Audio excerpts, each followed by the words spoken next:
Namaskar. My name is Nilesh Oak, and I'm going live. This is my first time on Facebook Live, so it feels awkward talking to the computer. So, what I would like to do is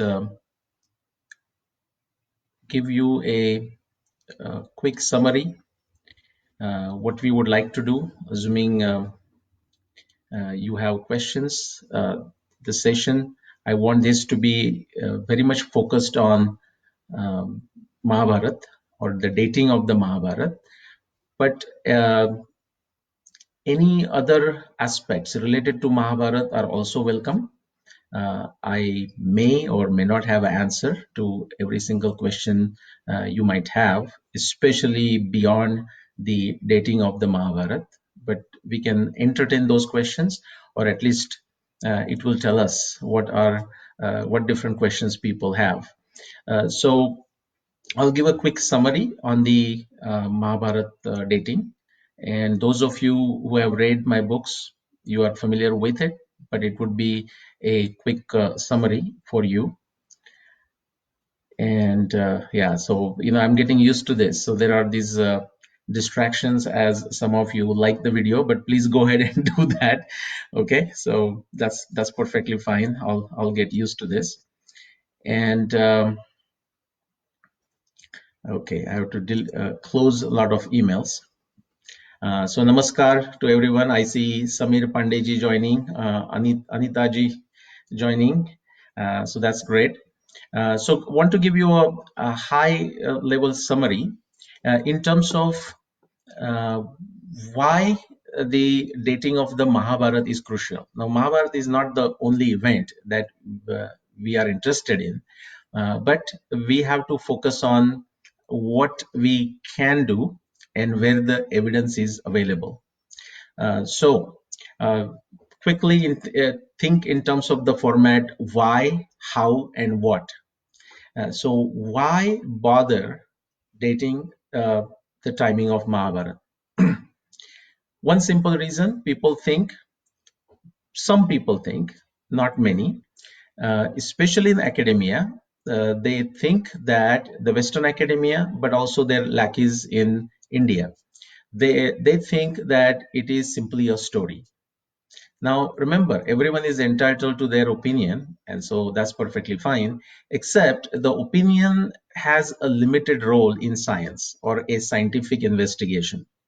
Opinion has a role in the sense of it allows you to build a theory, build a conjecture.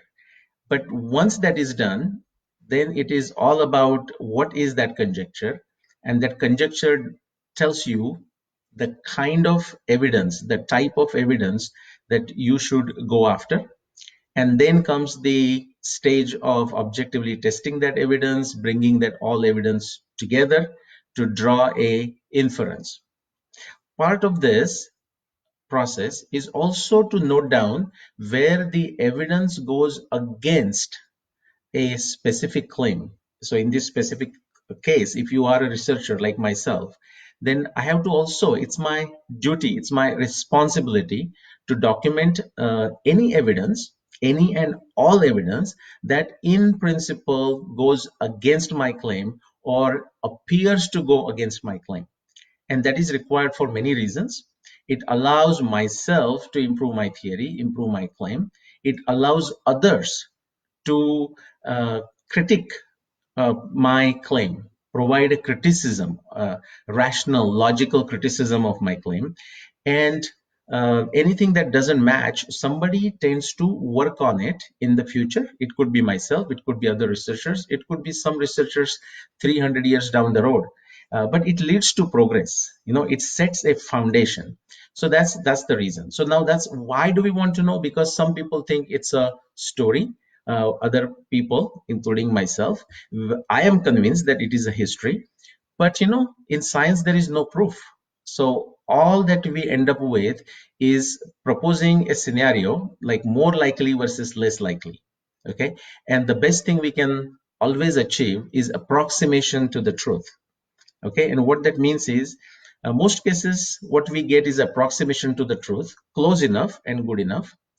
And in some cases, even if we actually hit on the truth, reach the truth, we will still not know. And what I mean by that is there will always be that some level of uncertainty.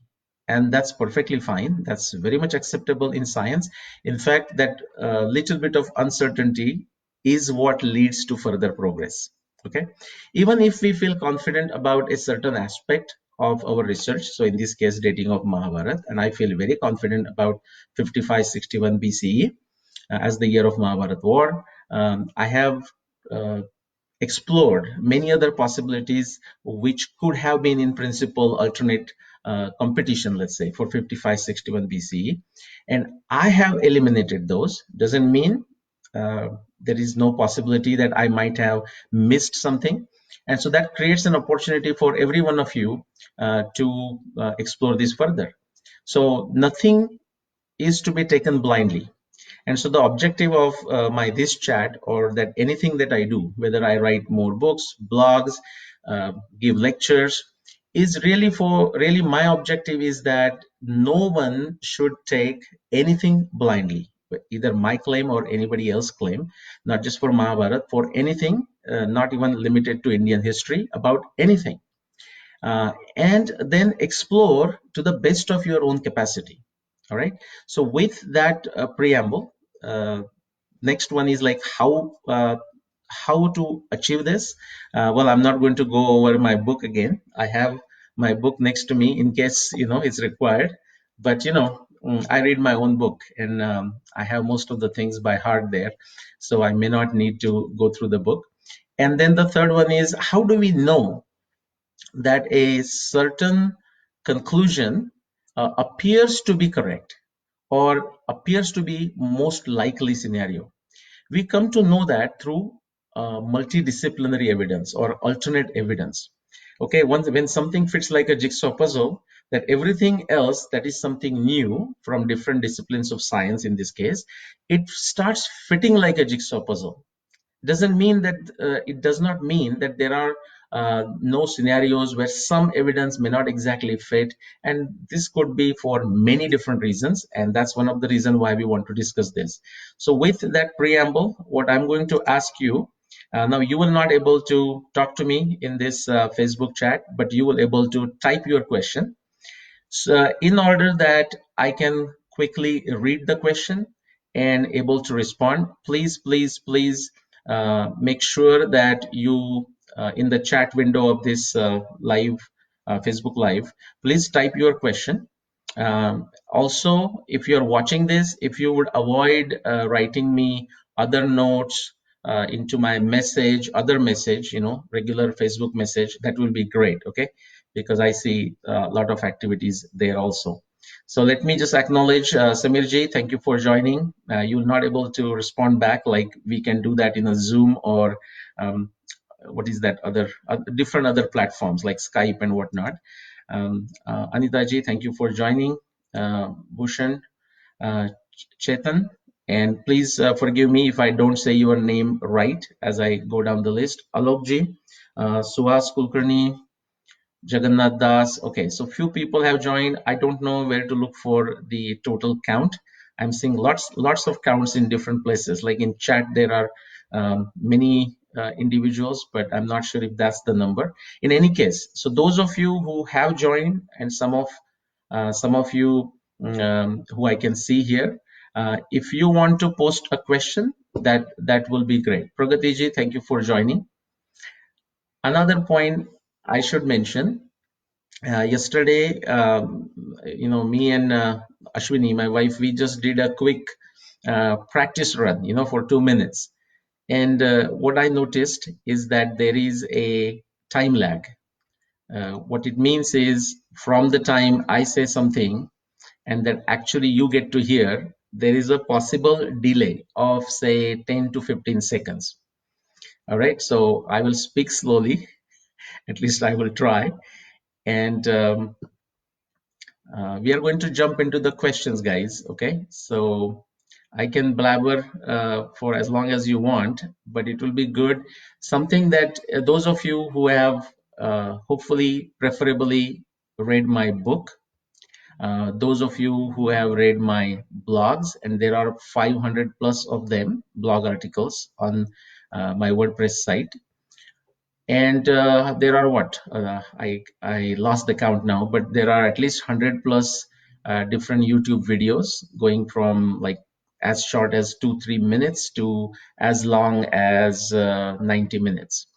So based on that, whatever questions you may have, and as I said, as a format, it really helps if you think in terms of why, how, and what. Like why this matters, and just no point asking a question, why is this important? I just gave some answer in the preamble. But if you have a specific questions related to that why aspect, I mean, why bother, or why bother convincing someone else, anything of that nature.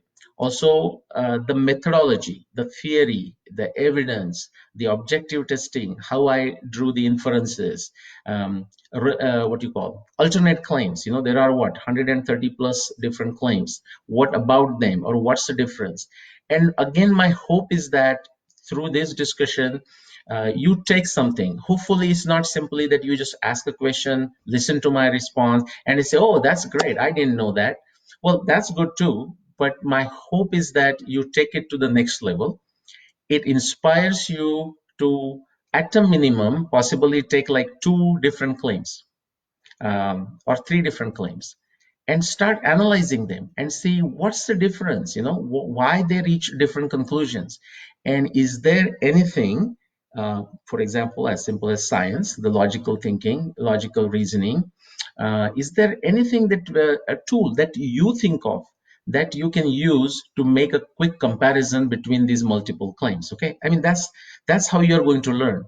Just listening to people and agreeing with them, with everyone that you listen to, agreeing or disagreeing with them, is not going to take us anywhere. All right, so let me see if I see any questions. Okay, I see lots of namaskar and thank you very much.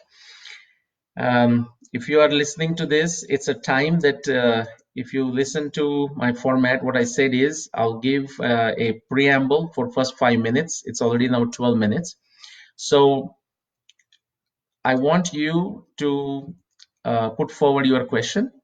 I mean, if I don't see a question, then I'm going to go for another 10 minutes and we can stop. I mean, I don't want to fill the time.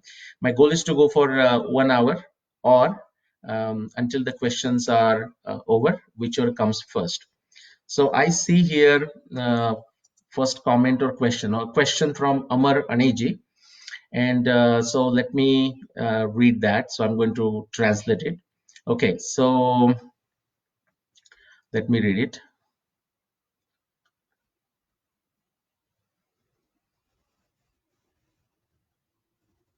Okay, there are actually a lot of questions, so let me take in bits and pieces.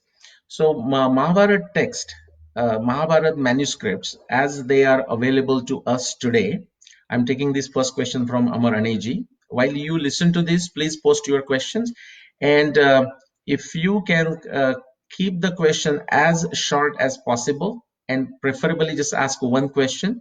It really helps me to quickly read it and go through it. Okay, so you can ask multiple questions, but keep it to one question at a time. So Amaraniji asked, like, there are multiple manuscripts of Mahabharata text, and if you pull a copy of Bhandarkar Oriental Research Institute's critical edition, you will understand what we mean by multiple manuscripts. There are some variations, as people wrote it down, and sometimes, wrong letter, sometimes they read it wrong. There are different types of errors. So the question is, um,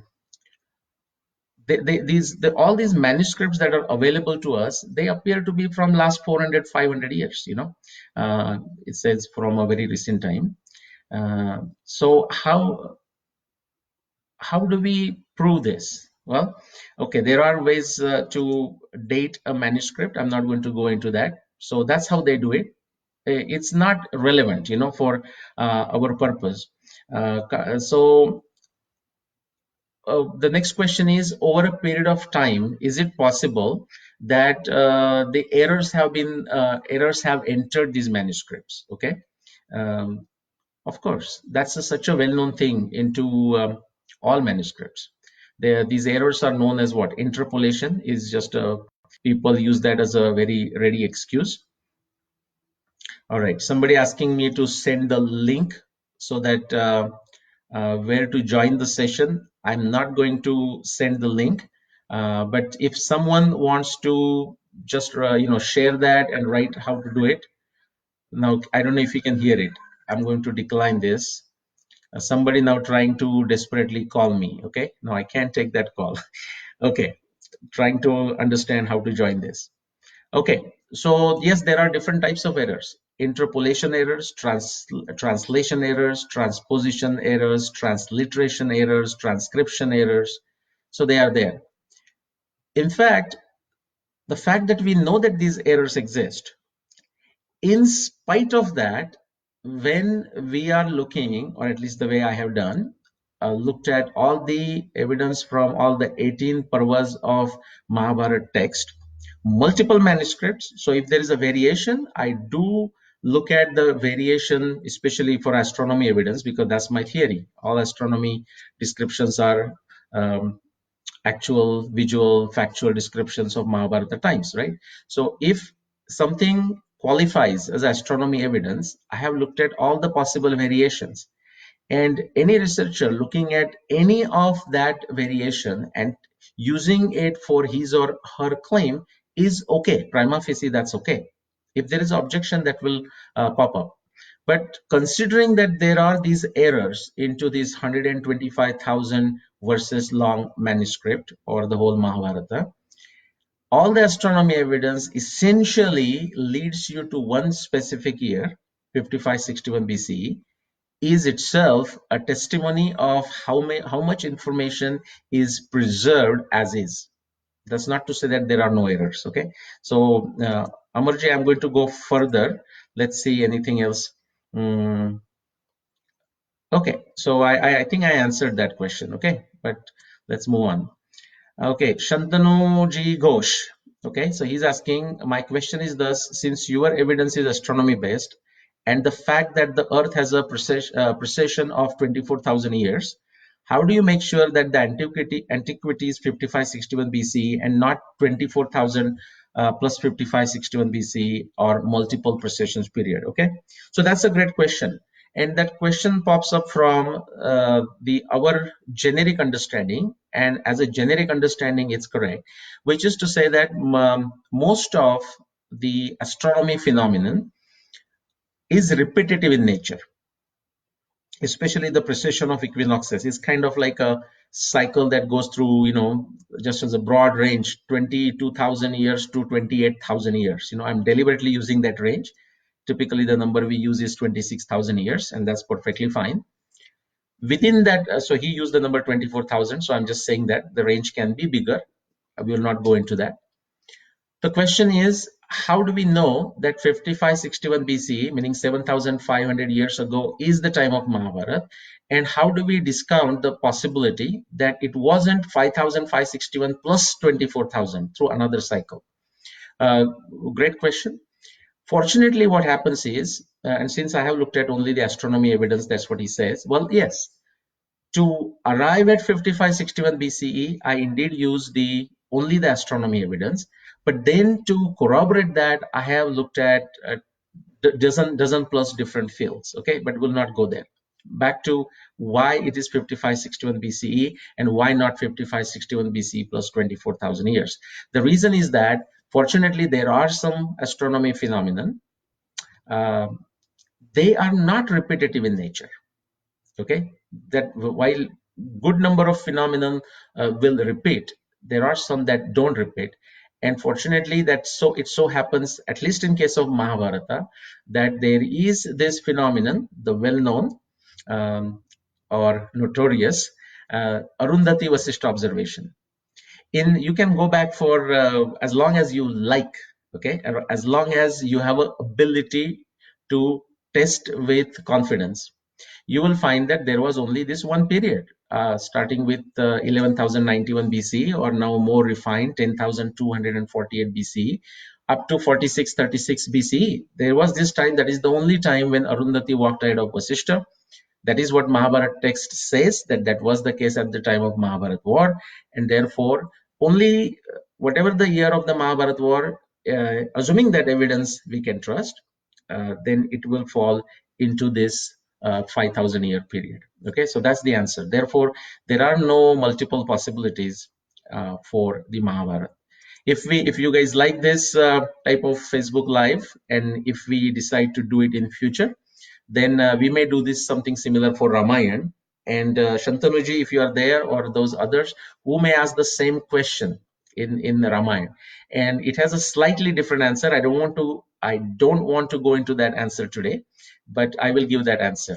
So in some cases, the astronomy alone may not be sufficient, and we might need to go into other discipline of science. Fortunately, in the case of Mahabharata, just the Arundhati Vasishtha observation by itself is very, very clean.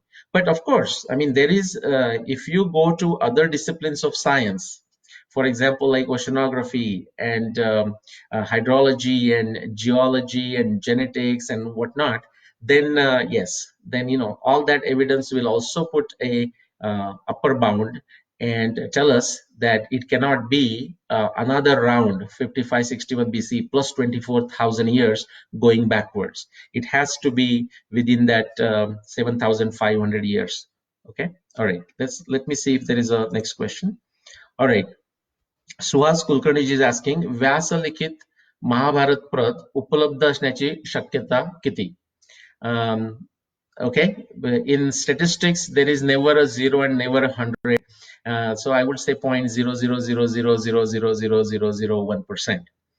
If you understand how this process of preservation worked, these things were written on different kinds of material, on palm leaves, different types of leaves, different types of fibrous material, cloth, but also like thin slices of birchwood or different types of woods. Okay, and they have a certain lifetime, how long they last. Eventually the ink and whatnot, they start fading, and that's why you see in our ancient narratives that in the Falashruti, whether it is a Mahabharata or whether it is, doesn't matter what, there is always in the Falashruti there will be a description saying, if you make a copies of this and give it to 8 people or 108 people and so on, you will accumulate so much piety and so on.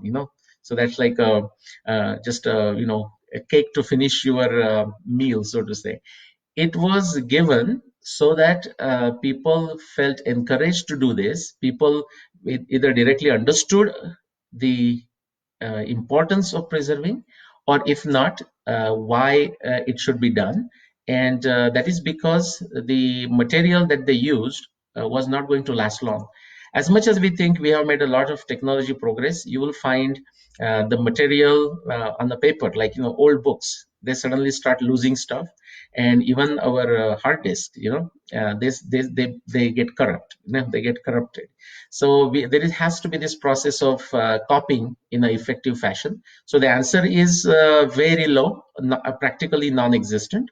So that is answer, Suhasji, to your question. Yes, Prasantanuji, I didn't understand procession there. Yes, excellent. I'm going down, and all right. So I come to the question of Sauravji. Saurav Ghosh, is back calculation of astronomical evidence possible if some challenges MBH is a myth? All astronomical events have been back calculated. I mean, okay, so I understand what Sauravji is asking. Essentially, if you have read my book, I have addressed this question at the end of my book. On that particular note, actually, the book ends. What if somebody makes a case? What if this whole book is written as a science fiction? So, okay, the evidence takes you to 5561 BC. That's fair. Somebody may accept that. But it's also possible. We see science fictions written in our times, or even general non-science fiction too, like Da Vinci Code. And professor from Harvard, end up going somewhere and chasing whatnot. You can use actual events, you can use actual places, you can use some specific time, a specific day and a specific year, and you can write a book. So the question there is, what if, is it possible that somebody in a later period, just as a hypothetical case, even if we take it like this, that somebody with such a great astronomy software like we have today, or somebody with a great astronomy calculation ability and whatnot, just sat down there and wrote something about, about the past. In principle, anything is possible. We have to be always open to that possibility. Now, what are some of the problems with it? First, we have to decide, when did that person sat down to write it? And we know that even if the manuscripts are only is what, 600 years old, maybe 1,000 year old, the story in a very crystal form is with us for 2000, 3000 years. I mean, you go to Shankaracharya's time, like 2500 years ago, and he's talking on Bhagavad Gita, and there is the whole Mahabharata story and whatnot. So it is there with us, let's say, for 3000 years, okay, in some form that we are documented. So that means whoever sat down to write this as a fiction sat there before 2000 years from now, from today, or 3000 years. Now the question comes, was the technology, the astronomy, so sophisticated that he or she could actually back calculate? The answer is, the astronomy was very sophisticated. However, there are certain things that you would not able to easily back calculate. And something else, then you have to still ask the question, you're still left with the question, is to why did he or she particularly selected a specific year, 5561 BCE. Now the answer could be, that's what science fiction writers do. What is interesting is, now that you can back calculate for astronomy, what about many other disciplines of science from which the evidence is coming in support of that 5561 BCE? How did somebody sitting down in 2000 years ago found a way to back calculate the whole climatology data, the oceanography data, the geology data, hydrology data, genetics data? That's just next to impossible. But again, in statistics, nothing is zero, nothing is 100. So I'll leave you with that. I think that answer is sufficiently clear for intelligent people. So thank you, Sauravji, for asking that great question. Basavaraj, okay, dear sir, we know that 5561 BC, October 16 was first proposed by P.V. Vartak. Have you ever tried any other year other than 5561 within AV observation limit? So great question, and I presume that those of you who have joined can also see those questions, and if not, I'm repeating those questions anyways. So the question is, number of you would know that Dr. P.V. Vartak has proposed this 5561 BC actually a very long time ago, sometime in 70s and early 80s, somewhere there. So he started with approximate time and then came down to 16 October 5561 BCE. The question is, have I tried to test any other year besides 5561 BCE within the epoch of Arundhati, which is that 5,000 year period from like 10,000 BC to 4,500 BC? To answer your question, Basavarajji, I absolutely have. In fact, I have considered every single possibility. So what I did, just to give you an example, see, there are 3 references for Saturn, 3 references for Jupiter, okay? And this is like a jigsaw puzzle. So certain conditions must be satisfied. And the reason I picked Jupiter and Saturn to demonstrate to you, but also actually when I was doing my research, is because they are slowest moving planets, the 2, out of the visible 6, 7 planets, including Sun and Moon that we see. So I could find out the desired setup for them, whatever that one wants to see, okay, and how frequently that will repeat within this epoch of Arundhati. And the information is there, maybe in brief, but it is in my book. For example, the possible combinations comes to like 138 if you look at these 2 planets. If you add Rahu, the position of the moon's node, then it will come down to 40 or 60. But actually, I explored 140 plus specific years within the epoch of Arundhati. And then I looked at all the data, like 300 plus data point. Usually I didn't have to look at all 300, usually 30, 40, or even less, like 10 data points I will look. I will try to test for that year, and it will tell me this doesn't qualify. But I did a sufficient analysis, and that's why I say that why I feel confident about 5561 BCE. But that is not to discourage anyone from actually exploring the epoch of Arundhati or outside, as people are doing day in, day out. Now, my question to anyone who wants to explore outside epoch of Arundhati is how they are going to explain their Arundhati Vasishtha observation. Frankly, there is something else that Arundhati Vasishtha, although I started there, and that observation will always remain important for any Mahabharata research. The evidence of Bhishma Nirvana is actually gives a bracket which is much tighter, much smaller than the Epoch of Arundhati. So the poison pill doesn't start and stop with Arundhati Vasishtha observation. It's just scratching the surface. Arundhati Vasishtha observation is easy to explain, and that's the beauty of it. Whereas Bhishma Nirvana evidence gives you even a much tighter interval from, like, say 4700 BC to 7000 BC, just approximate number. You cannot go outside this.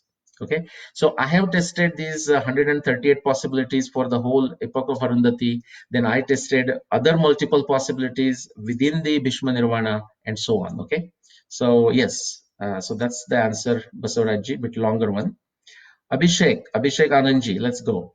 What is your view on Vedavir Arya's theory that Devaki Putra Krishna, who lived in the Vedic era, is different from Mahabharata's Krishna, and the city of Dwarka was established by the former? Besides, Aryaji also opines, it's a long one, okay, that Shantanu of Rigveda and MBH are two different personalities. Great questions, actually, a couple of questions there. So let me see if I can break it. What is my view on Vedvir Aryaji's theory that Devaki Putra Krishna, who lived in the Vedic era, is different from the Mahabharata's Krishna? Um, I I have briefly read his, but I don't know what evidence he puts forward. In fact, when I read his books, I always find it challenging to see what evidence is there. And usually, I would say 99% of the time, I find that his opinions are his evidence. And that is very sad because at one point he has published his books on academia. And when I started reading, and I thought I will do a quick critique of them. And you know, it's a best compliment that you can provide to other researcher. And because you know, if you can critique something, that means it's worthy of critiquing it. And the book is written in such a way, such a fashion, that it enables criticism. For example, if there is anything that I have criticized or critiqued the most, it is work of Dr. P.V. Vartak, okay, who I consider as a inspiration. And my Ramayana book, those of you who have read it may know that it's dedicated to him. Okay, and if we get time in another future episodes, I'll tell you the story why I did not dedicate my Mahabharata to him, but I did dedicate Ramayana to him. But back to your question. So I don't know what his evidence is. Of course, I know in one of the Upanishad, you know, Devaki Putra Krishna is mentioned, and my understanding is that somehow Vedavir Aryaji dates that Upanishad to previous time, and therefore he thinks it's a different Krishna. What I would agree, not agree with necessarily him, agree in general, is that these names, you know, like Krishna, for example, we have a Mahabharata, we have three Krishna, Krishna Dwaipayan, Krishna, and then Draupadi is also called Krishna. So these names appear multiple times, and these people, again, if you see, these names appeared multiple times. You see that in a Kaurava dynasty, you also see that in a Rama's dynasty, and so on. So that's not a surprise. But I'll go back to like a Saprayojana and Sandigdha. For example, wherever he puts that Devaki Putra Krishna, or Abhishek ji, you are, you know, you're rational behind asking that question. I'm saying whether there are two different individuals or one individuals, that has no implication for the dating of the Mahabharata. Okay, because that reference comes into Devaki Putra Krishna as in one of the Upanishad, And I think that's where people he's not the first one. There are other people who have conjectured that those could be different individuals. Okay, all right, let me go to, I'm going to put a power bar here, give me a second. Okay, the second part of the question, you ask all three great questions there.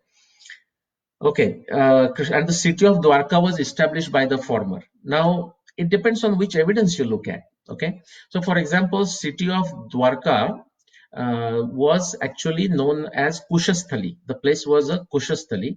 It was established by a Revata. If you go to Bhagavad Puran, and I'm not saying you should go out of Mahabharata. If you don't want to go outside Mahabharata, we will say that still Mahabharata talks about the Kushasthali as an existing place. Okay, so Kushasthali existed long time before Dwarka, and that particular area was re-established, or he just took a piece of land, looked at a piece of land, and rebuilt or built this Dwarka. So whether that same person built it, I mean, first thing, I don't agree that that was Dwarka, absolutely not. So I disagree on that second point. It was known as a Kushasthali, but as a Dwarka, that was Krishna's Dwarka, that was built in Krishna's time, in the Mahabharata time. And then there is a third question.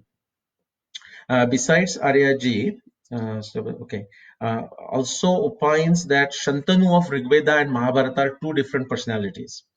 Shantanu of Rigveda and Mahabharata are two different personalities. I'll give a quick, simple answer. In that particular verse 10.95, I think it is the number, there is a mention of Shantanu and Devapi. And while, this, as we said, these names can repeat time and time again.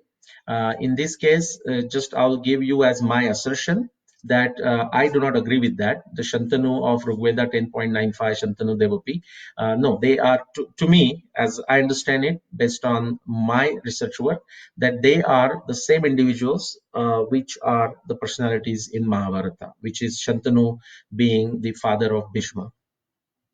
Okay, let's go to the next one. So it is an overlap plus Shantanuji is saying. So it's an overlap plus, not the Shantanu of Mahabharata, by the way. Shantanuji Ghosh is saying. So it is an overlap plus elimination. That's correct. Now he's referring to why 5561 BC is the only time of Mahabharata. That's correct. Yeah. So absolutely, that's a simple sets. You'll just do a region, you see the overlap, and you start eliminating. And absolutely right, the AV observation will not allow you to put Mahabharata anytime before 10,248, anytime after 4508 BCE.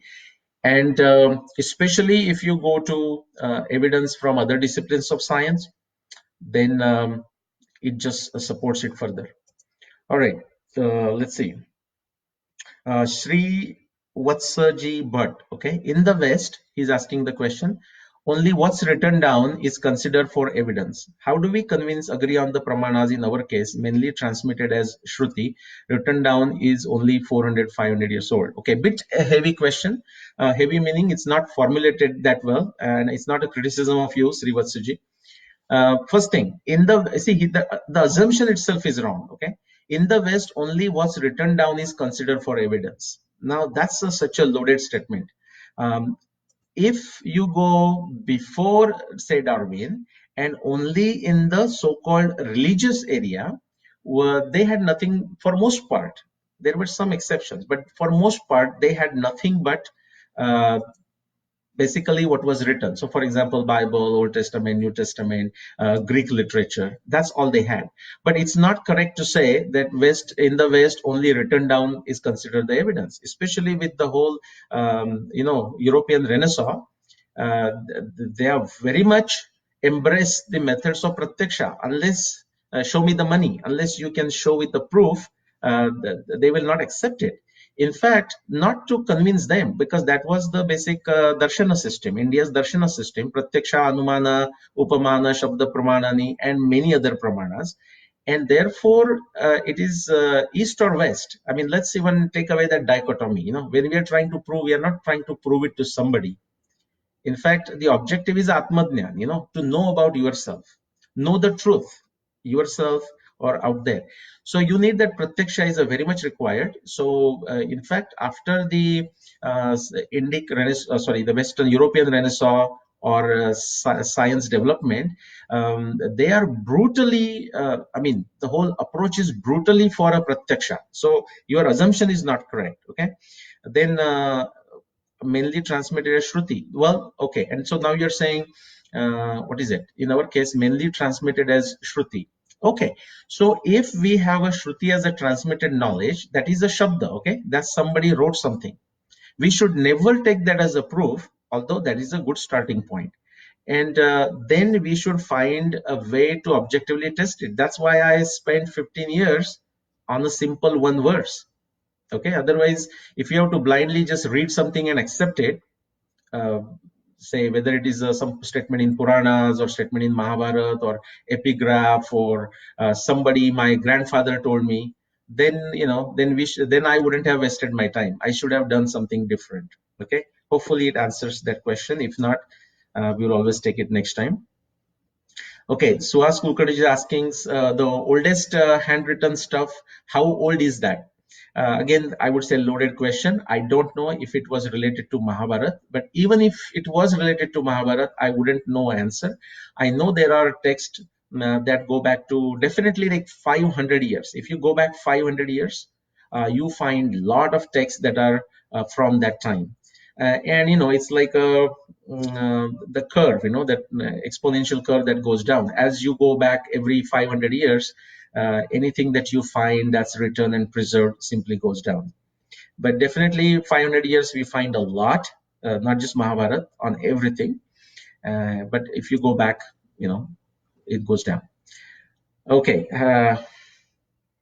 Book that you first works of previous history for outside. Okay.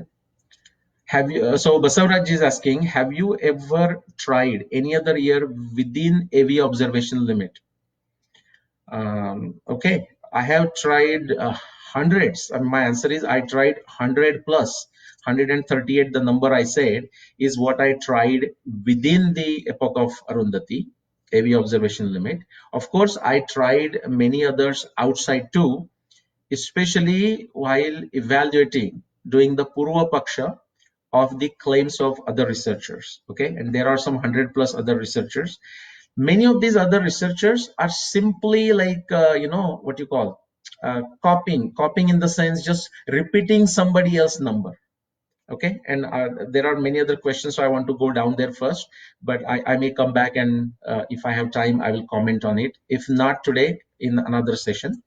But many are simply just repeating the number. For example, 3201 BCE or 3138 BCE. I mean, these are the numbers that are repeated, you get almost tired hearing this. So they are not doing any research work per se. They're just simply saying, I feel like this is the year. But because that person has some name, maybe an important person, or he or she figured out a way to make themselves important. So we just copy, we just repeat it. Or, we asking some famous person, hey, what do you think? When do you think, according to you, Mahabharata, what happened? And if that person hasn't done anything, the person should say, I don't know, but a typical number I have heard is so and so. But the person may say, well, according to me, it's 3138 BCE, and that just get repeated. But if you dig down little bit, not very deep, you find that they have not done anything other than just repeating the number. Okay. All right. Let's see. Sir, have you ever tried all MB references for any other year within AV observation limit?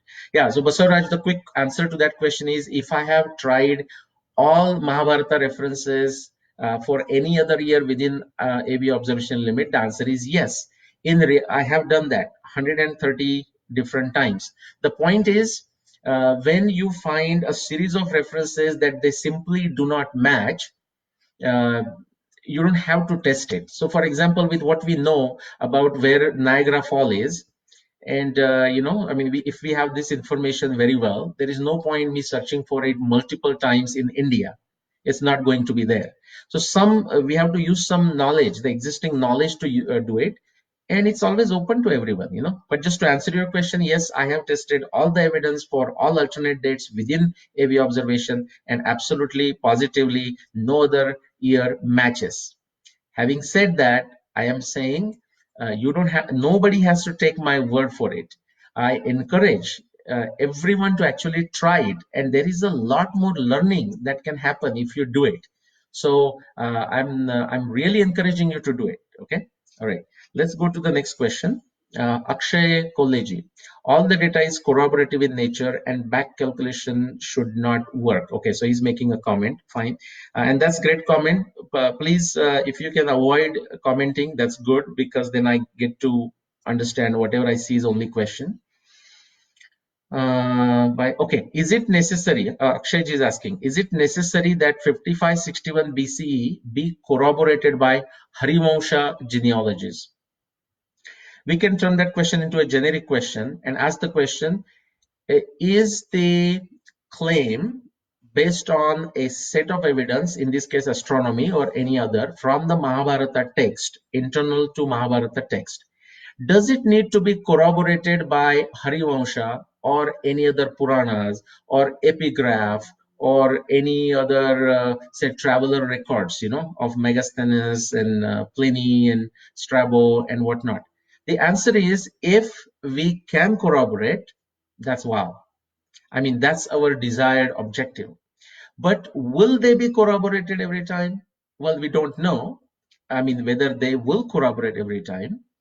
What we do know is that not everything that is outside Mahabharata text corroborates what is said inside the Mahabharata text.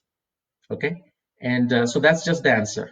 So if we can corroborate from Harivamsha, I mean, you mentioned Akshayji genealogies.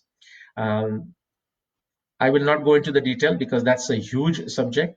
But I will tell you, I have taken evidence, not genealogy evidence, some other evidence from Harivamsha, and I have shown it how it perfectly matches with 5561 BC of Mahabharata.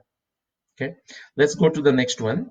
Prakash Gurunathji, please hit on save after your live so that we can watch later too.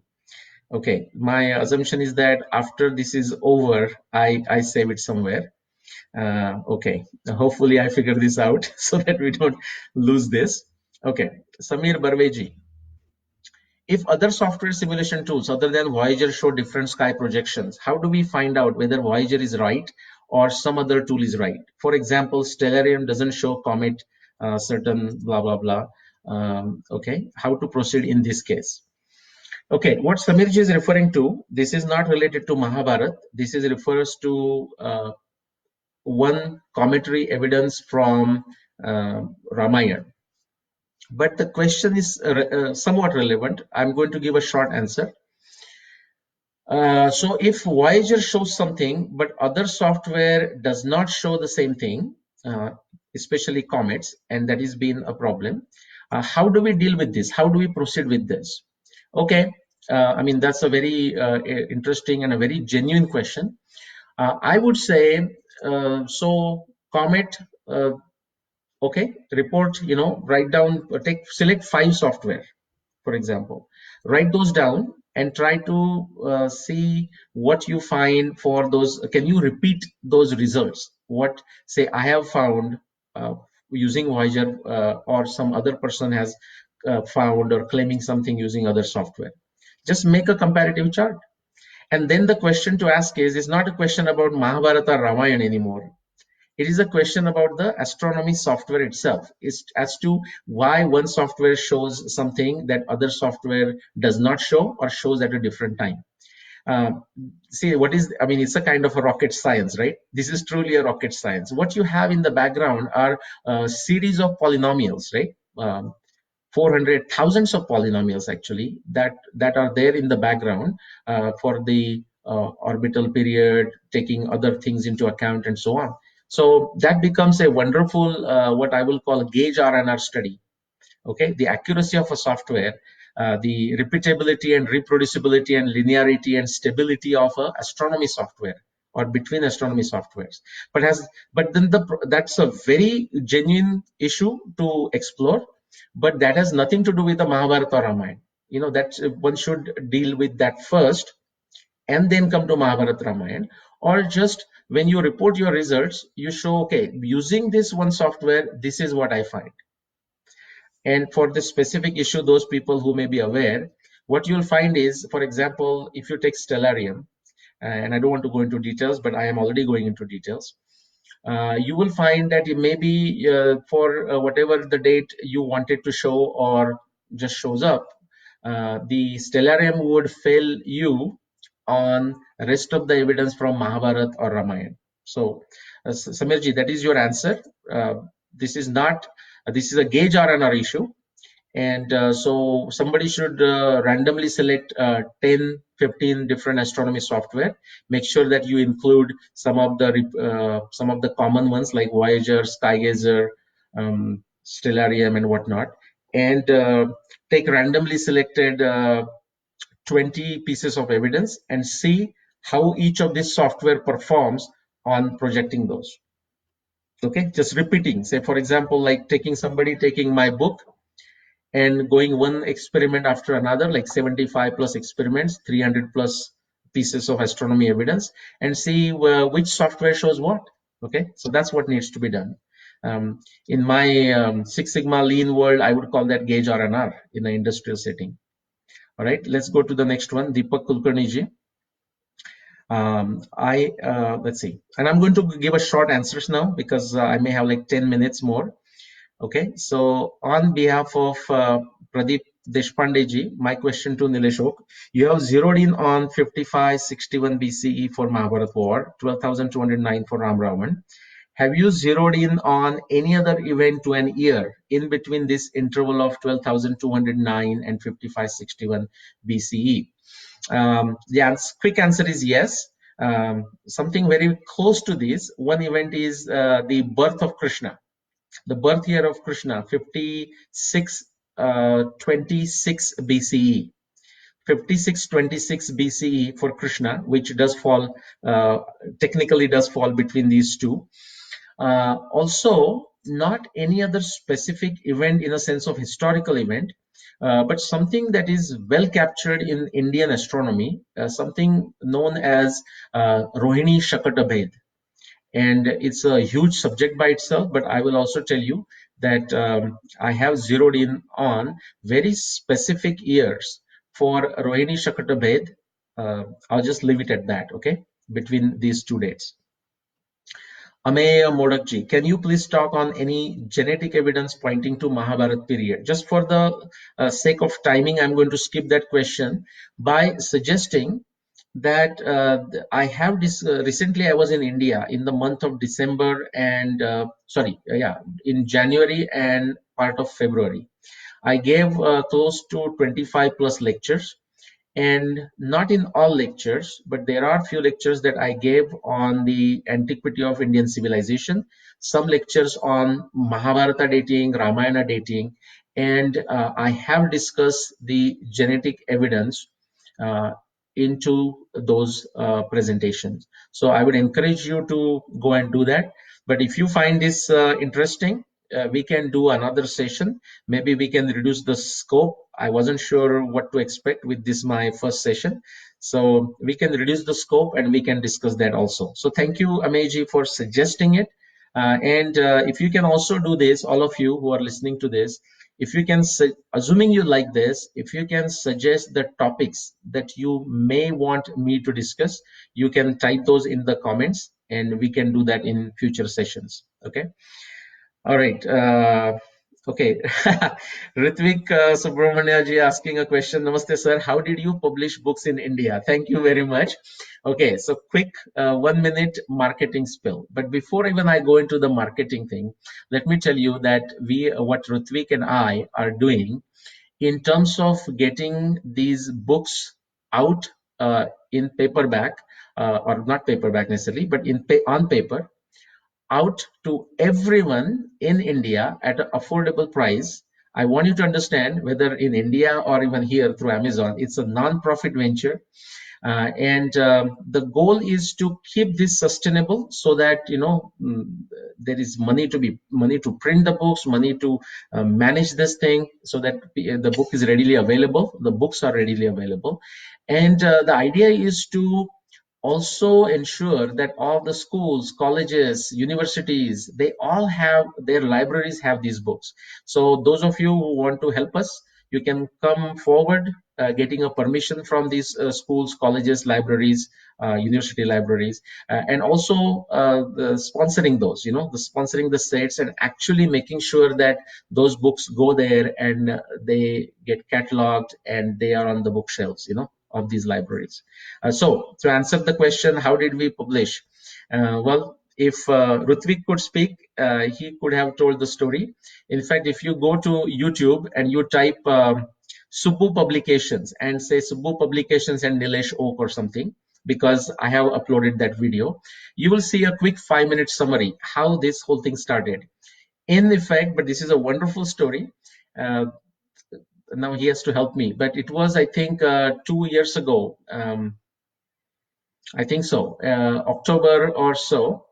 And on the Facebook, and that's the power of Facebook, by the way, I received a Facebook message, from a unknown individual that started with R, and that happened to be Ritvik.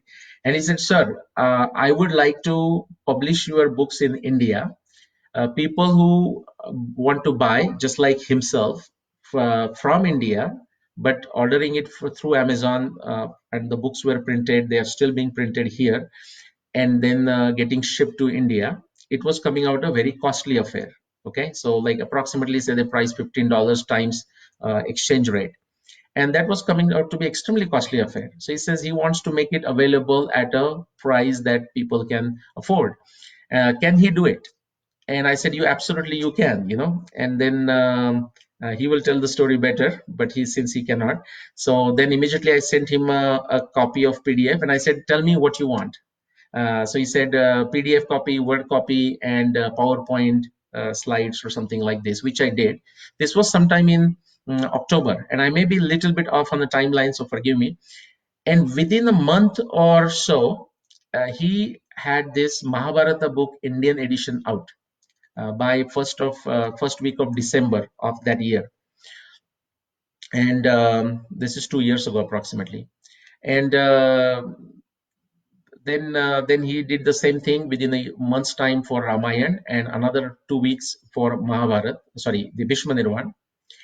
And in February of 2019, so it's not even 2 years, guys, it's a year and a half. When I met him, I was in India, Delhi, for a few conferences. And by that time, all his print runs were gone. And he has distributed, I mean, he has gotten out 10,000 plus books, okay, to multiple households. So Rutvik forgive me if I didn't tell the story right, but directionally that story is correct. All right, so so that's a Subbu publication. If you go to my website, my Facebook, usually you will find I periodically keep on putting that flyer out there. But Ritvik, I also think we need to create maybe a simple website if that's possible, so that all we do is just give that address, and there we have detailed instructions step by step. Step one, look at this flyer and decide which book you want to purchase. Step two, select this. I think people need that, because I get a lot of questions, people asking how to order it, and I'm not even familiar of many of these payment mechanisms in India, so I can't really answer those questions. All right, let's go to the next one. Neely Faninder. Upon me asking Vedvir Aryaji about references or evidence for his claims that Sri Lanka was connected to the mainland until 6,000 years ago, he immediately shared the sea level increases after the last mini ice age, starting 19,000 years ago. Fine. Even Wikipedia shows the same. This bathymetric data somehow shows that Ramasetu was not needed because blah blah blah. Okay, the sea levels was not much lower. Your opinion, please. Okay, I have no opinion, but more so, my opinion or anybody's opinion has no value whatsoever in scientific investigation. If you want to know, Nili, I mean, that's a great question. For 12,000 BC, if you look at the Sri Lanka and the Sri Lanka and India, they were just based on the water level, they were connected by land. Again, I want to limit that to Mahabharata, so I don't want to go there. My quick answer is go to Srijan Talks or now Sangam Talks. And sorry, forgive me, I have to close certain things that popping up here. Go to Sangam Talks and type dating of Ramayana and Mahabharata.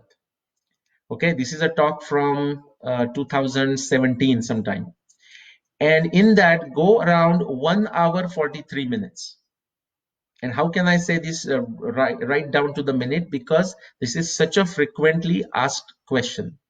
Go to 1 hour 43 minutes and listen to the three possible theories that I have proposed. Propose in the sense that's how it needs to be investigated.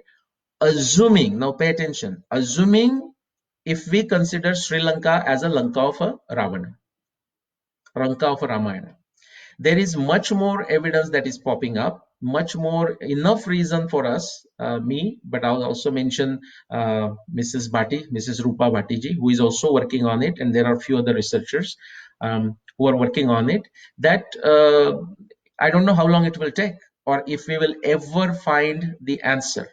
But there is a much evidence that the Sri Lanka is not the Lanka of Ravana. So if that is ever established, then this question just goes away for a different reason. But I would suggest that you ask either Vedvir Aryaji or forget asking him. I mean, you can ask him. Try to figure out what is that theory, okay, that no other Mahabharata or Ramayana researcher ever dare put it to paper.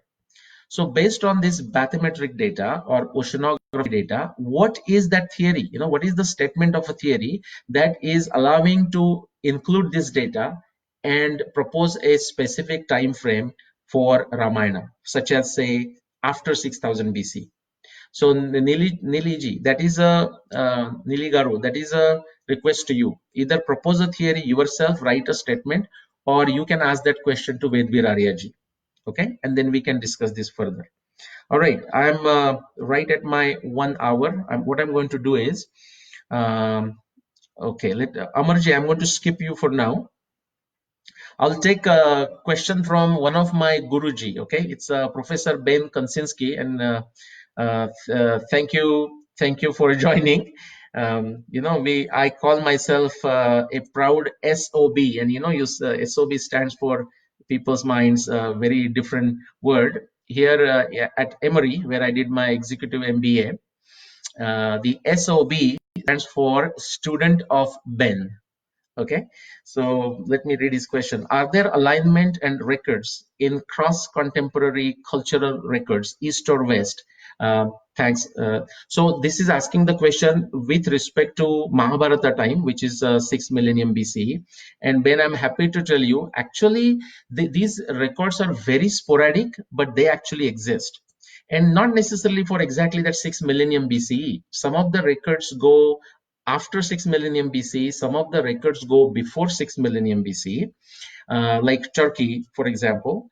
And if we mean records in the sense of written records, then very few, I mean, almost non-existent.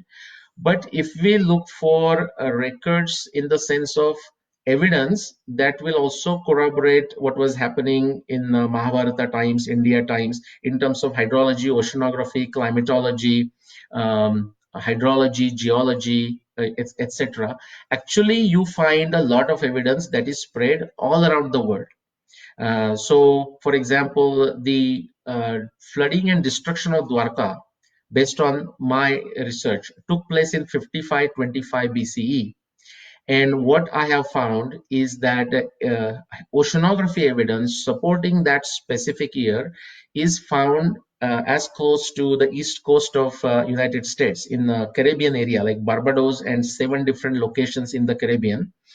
If you go to Turkey, like Istanbul, the Black Sea and then the Bosphorus Channel, connecting Black Sea and Sea of Marmara and whatnot, all of those, there was a sudden flooding in the ocean, like ocean levels going up 6.5 plus minus 2.5 meters, right at that 5600 BC plus minus 100 years in all these areas, including, of course, the whole Arabian Sea and the west coast of India. So that's kind of like a generic record. But in terms of writings, the writings, it has to be either an epigraph or a memory, So that is kind of lacking, sporadic. But if you are looking at archaeology or the presence of human beings, presence of technology, then that evidence exists in Turkey, for example. Now, of course, in Spain, France border, we know those caves and that evidence. But even in America, so Clovis man, for example, now I'm going back just for a minute to Ramayana, which is 14,000 years ago. And we may do this in a future session. But Clovis man, I mean, in North America, that goes to exactly that 13,000 BC. If we go to South America, the timing is going for agriculture. Like just the other day, I was working on this at Terra Preta in Brazil. So there is evidence of this agriculture, nurturing of a soil that goes back to like 9,000 BC and so on. Okay, so there's a lot of evidence that is coming out. And I gave a lecture. I think, Ben, you are connected with Purdue University. I think you did your PhD there. I may be forgetting. I gave a lecture not that long ago at Purdue University, and the topic title was Untold Mysteries of Hindu Civilization. And in that, I discussed very, very specific evidence from Ramayana, which can be matched just right on like a jigsaw, perfectly solved jigsaw puzzle to South America, the west coast of South America, like Chile and Peru. So I'll just say on that one right now. Don't okay, Abhay Sonavni. Okay, so I am going to go for maybe extend another 10 minutes and see if I can just quickly answer those questions. If not, we will take it next time. Please, instead of asking additional questions now, if you can just do suggest certain topics, specific narrowed down topics that you may want me to discuss in future live sessions of Facebook, that would be useful to me. Let me go to Abhay's question. Don't you think we lost written literature in Nalanda and Takshashila? I like that question. The answer is yes, I agree. We lost a lot of literature. The reality is, in spite of that, whatever is still left with us, there is so much that we can do with it, and we have hardly scratched the surface. Okay, and that's my very considered judgment based on a very little that I haven't had a chance to explore. Okay, Hemant Ji Sathe. If the epoch of Arundhati verse is not there, will the year of the war be still the same? Great question. The answer is absolutely. You can absolutely, it will remain the same. You can just, as a hypothetical experiment, those of you who are familiar with regression or multiple regression or stepwise regression, think of it. If you want to see the effect of a specific variable or a specific data point, what do? You can remove that particular variable, rerun the regression to see what difference it makes. Or you can remove a specific data point and remove the rerun the regression to see what does it do. I'm just using that as a metaphor. Anumana, sorry, upamana, forgive me. Okay, allegory. You can do the exactly same thing here. If you remove Arundhati Vasishta observation, by the way, you should not remove it. There is no basis whatsoever for removing it, and no matter what people tell you. Okay, but even if you remove that for a minute, the rest of the evidence, the Bhishma Nirvana evidence, this is 100 plus rich evidence that is spread over 9 of the 18 parvas of Mahabharata. How are you going to remove it? You just cannot. You have to throw the whole Mahabharata away. That Bhishma Nirvana evidence, 100 plus specific data points, starting from the, what is that, Udyoga Parva, all the way to Ashwamedha Parva. Go figure. To Ashwamedha Parva, okay, 8, 9, 10 Parvas, it is spread, and that will take you again to 5561 BCE. In fact, I'll just repeat the Bhishma Nirvana evidence. That's why I wrote a separate book on it. Okay, in fact, it is in a summary form. It is there in 3 pages in my first book. But and I was thinking everyone is going to get it and they will just totally have a aha moment. And I realized that many, I mean, researchers didn't want to even, they didn't understand it, forget it. But even many other enthusiastic readers, they understood it, but they did not understood the great importance, even greater than Arundhati Vasishta. So quickly to answer that question, Hemanji, that was a great question. Absolutely. Even if you, as a in theory, in principle, hypothetically speaking, remove Arundhati Vasishtha observation, still it takes you to 5561 BCE. Okay, quickly, Basavarajji. Now, please don't comment, that, okay, so on behalf of many friends, if everyone, all Indic researchers use the same set of astronomy references, then why there are different claims that too spread over multiple millenniums? Great question, by the way, Basavarajji. His question is, if every researcher is using the same astronomy evidence, same set of astronomy evidence, why are they getting different answers spread over from 500 BC to 7300 BC? The answer is, first thing, that's a wrong assumption. All Mahabharata researchers are not using the same set of evidence. They may say so, okay? The lip service, they may say they are using all the evidence. Most of them are busy explaining it away, not including it and objectively testing it, because it conflicts with their claim. So first thing, they are not using the same set of evidence. And then the bigger problem is just a simple comprehension of how the scientific method works. Again, my advice to you that I give on other lectures, pick all the Shad Darshanas, especially Nyaya Darshana, Sankhya Darshana, Yoga Sutra. Pick Sir Karl Popper's books, okay? All his books, 20 plus books. Get them, start reading, develop scientific acumen, develop logical reasoning, develop common sense, build your Vyapti Jnana, read Mahabharata text multiple times, read multiple translations. You'll understand why these people, these multiple researchers lead, it takes them to different years. Okay, what would you suggest to parents like me to infuse interest in kids about Ramayana and Mahabharata? Um, a quick short answer, start with Amar Chitra Katha, start with small books, make it a family event to pick a book of Bhagavad Gita to start with, Mahabharata, Ramayana with some English or Hindi translation or translation in your mother tongue, and start reading it as a family activity, which means parents might have to do some homework before they have this session with their children. Okay. Let's make the reading of Ramayana very interesting to even kids. Okay, so I answered that question, Chetanji. Vaijayanti ji, do we have any primary evidence from any field other than astronomy? May not be internal to Mahabharata text. I presume that question means, is there any primary evidence from any field other than astronomy to support 5561 BCE? Understand, astronomy is the only evidence, okay, among these 12 plus different disciplines of science, at least that I have explored, that can give you a specific date. Other evidence cannot give you a specific date, but it can give you a bracketed time intervals. So if you are willing to accept a bracketed time interval, not before this and not after this, then the answer is yes.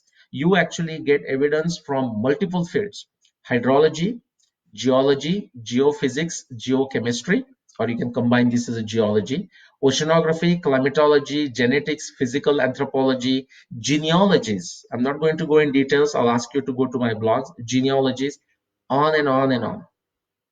There is evidence that will give you a very specific dates, but they are not going to, it's nothing is going to tell you, oh, Mahabharata war happened in 5561 BCE. But it will give you a hint, or it will give you some guideline that definitely it has to happen before 4500 BCE. Definitely it has to happen after 7000 BCE, and so on. Beyond astronomy, at least 5 to 6 different fields that I just mentioned. Okay, next. My professor saying he's proud of my passion, persistence, and open discussion for argument and teaching. Thank you, professor. Always felt inspired by your teaching. All right, and maybe one day, in one of your class, find a right reason, and I can come and talk about Mahabharata or the method of investigation in 30 minutes or something. All right, Deepak Kulkarniji, what is your next live program? When is your next live program? Well, I have not decided. This was my first experimental and test, and I didn't know what to expect. I had no idea what the response would be, but I see a tremendous response here. Suggest. I mean, Deepak ji, please suggest. At what frequency you would prefer, and I'm going to just experiment and see maybe once in a month, once in a 15 days, once a week. I mean, the challenge would be time, especially when this lockdown goes away. But in the near future, it's possible to do it on a weekly basis. All right, let's go to the next one. Sir, by your book, we knew that you narrowed down Rama Ravana Yuddha. Is it rock solid as of Bhishma Nirvana? Okay, so again, guys, no questions on the Ramayana, but I'll quickly answer this again. Simply stated, his question is, do I feel as confident as I feel about Mahabharata dating for Ramayana? And a quick answer is absolutely. The as you go back in time, the type of evidence that exists goes down, unfortunately. That's just the nature of time. That's what Kala does. Having said that, even for Ramayana, the additional evidence beyond astronomy comes from multiple disciplines of science, and it all points to that 12,209 BC. Okay, let's go to the next one.